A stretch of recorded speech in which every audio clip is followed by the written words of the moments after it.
She kissed our kids goodbye and drove off to meet her affair partner. I knocked on her hotel door and placed the divorce papers in her hands. I never thought I would be writing something like this, but life has a way of surprising you in the worst possible moments. For 12 years, I thought I had a happy marriage. I had a wife I loved, 2 wonderful kids, and a nice house in the suburbs. We met in college, dated for 3 years, and got married when we were both still dreaming big about our future. I thought we were a strong couple. Sure, we had arguments now and then like everyone does, but nothing serious. I thought we were fine. I thought she was happy. The first sign that something was wrong came about 4 months ago.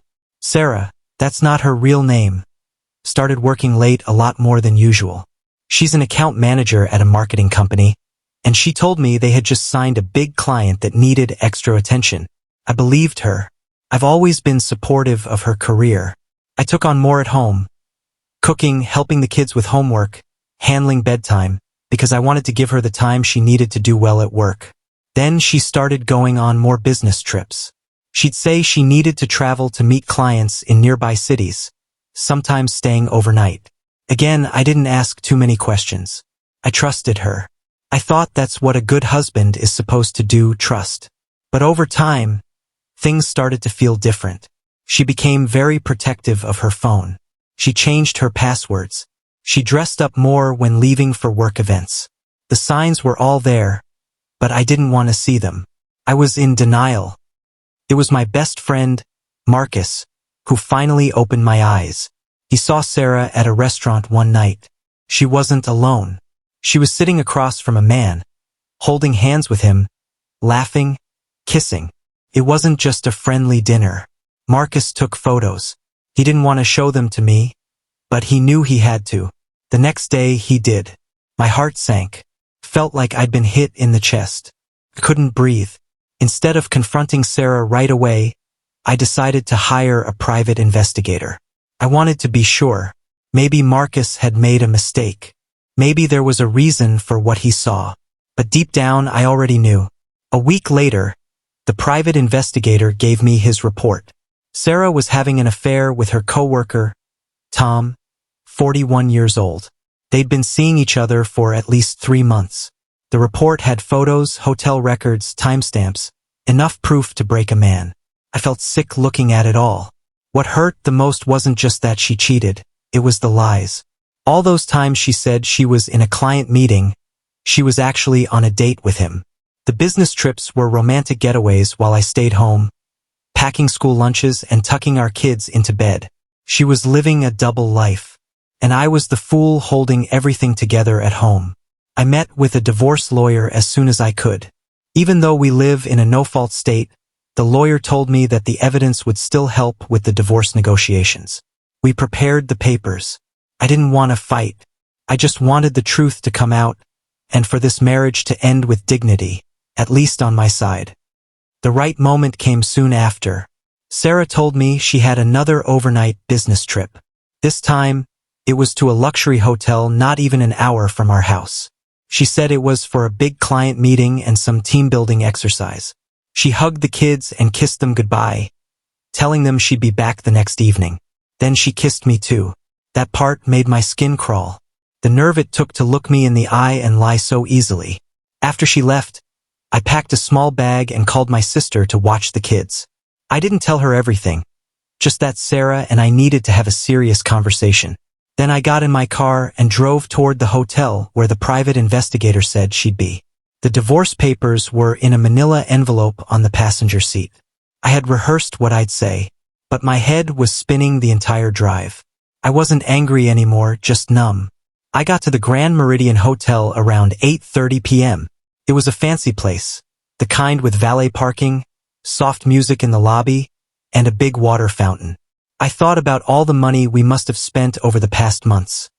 Not on our family, but on their secret getaways. I walked up to the front desk, my heart pounding. I had practiced this part. "Good evening," I said with a smile that felt fake. "I'm here to surprise my wife for our anniversary. Her name's Sarah Johnson. She checked in earlier." The clerk typed on his keyboard and nodded. "Yes, room 718. Want me to call up? No, I said quickly. It's a surprise. He paused, so I added, also, can you send up some champagne?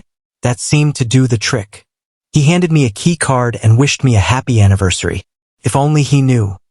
The elevator ride felt like it took forever. My hands were sweaty as I held the envelope. I wasn't shaking with rage, just focus. I wanted to do this calmly, with dignity. When I got to room 718, I could hear laughter from inside. Her laugh, the same one that used to make me smile. Now it just felt like a knife to the chest.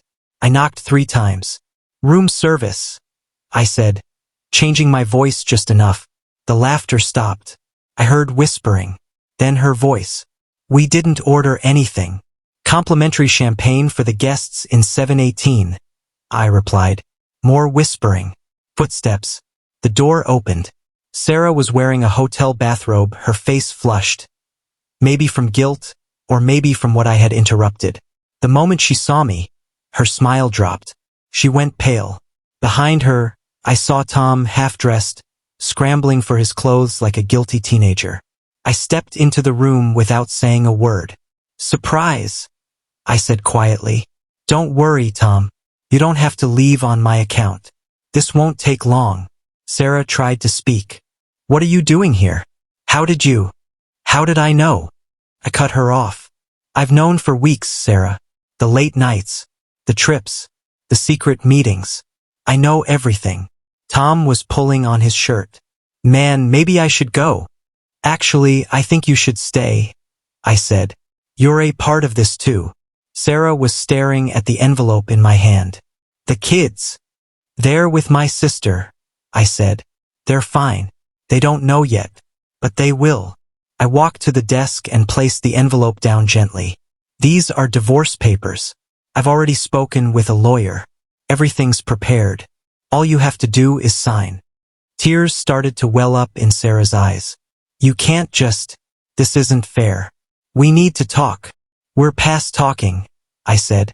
I have all the evidence. Photos, hotel receipts, text messages. Did you really think I wouldn't find out? Tom was standing by the bathroom door now, fully dressed but looking like he wanted to disappear. Maybe I should sit down, he said weakly. Good idea, I replied, because you need to hear this too. Tom sat down slowly on the edge of the sofa, looking like a man who had just realized he was standing in the middle of a storm he helped create.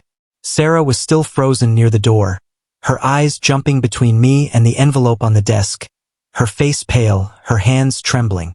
I was calm, too calm, maybe, but after weeks of anger, heartbreak, and sleepless nights, I had finally reached a point where I just felt empty.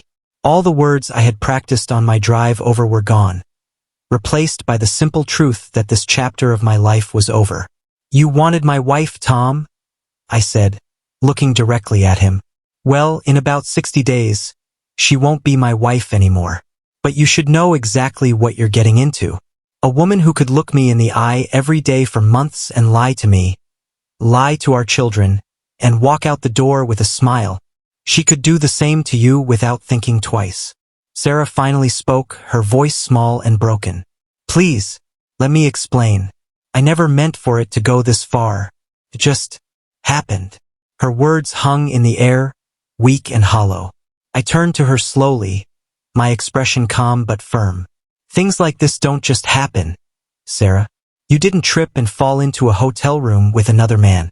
You made choices. You chose to lie every day. You chose to come here. You chose to let me stay home with our children while you played out some secret fantasy. Her tears had started to fall, dark streaks of mascara running down her face as she sat down on the edge of the bed, hiding her face in her hands. I never wanted to hurt you, she sobbed. You were always so good to me. You did everything right. I felt lost. Before I could respond, Tom cleared his throat awkwardly. Look, I know I'm the last person who should be talking right now, but I cut him off. You're right. You are the last person who should be talking. But since you're already here, I've got a question for you. He looked at me, confused. Does your wife know you're here? His eyes went wide. Sarah's head snapped up to look at him, her expression shifting from guilt to shock. "You're married," she whispered, her voice barely audible. Tom couldn't look at either of us. "7 years," he mumbled. "We've been having problems." Sarah let out a short, bitter laugh through her tears. "Problems? That's what we all say, isn't it?" Her face went blank for a second. "I didn't even know. You didn't even tell me." I looked at her, and for just a moment, I almost felt sorry for her. Almost. But that feeling passed. "I'm not here to shout or make a scene," I said, turning back toward the desk. "I'm not that kind of man. I just want you to sign the papers. After that, I'll be out of your life. You can be with Tom, or whoever else you want. I'm done." Sarah looked up at me, tears still falling. "What about the kids?" she asked, her voice cracking. "What about our home? Our life? You can't just end everything like this." I shook my head slowly. "The papers outline joint custody. I would never keep the kids from you, no matter what you've done. As for the house and everything else, my lawyer proposed a fair division. Your lawyer can review it all." Tom was already standing. "I think I should go," he mumbled. I glanced at him. Running away when things get hard. Huh, Tom? Seems to be a pattern. He didn't respond. He just grabbed his jacket and left the room without another word. Sarah didn't even watch him go. She was too focused on me, her eyes filled with regret, pain, and maybe a realization of just how badly she had destroyed the life we built. The room fell silent, except for her soft crying. I walked over to the window, looking out at the city lights below, letting the silence speak for a moment. Then she said it. The thing I knew would come, but still hit hard when I heard it. "I still love you," she whispered. "I know you don't believe me, but I do." I didn't look at her. I just shook my head. "You're right. I don't believe you, because real love doesn't do this. It doesn't lie. It doesn't hide in hotel rooms while your husband is feeding the kids mac and cheese and reading them bedtime stories alone." She stood up, her voice quieter now. "Can we at least try counseling? For the kids?" I turned around and faced her. "I've thought about that, Sarah. I've thought about it for weeks. And the answer is no. We can't come back from this. Not because I'm angry, but because I deserve better. The kids deserve better than parents who are pretending."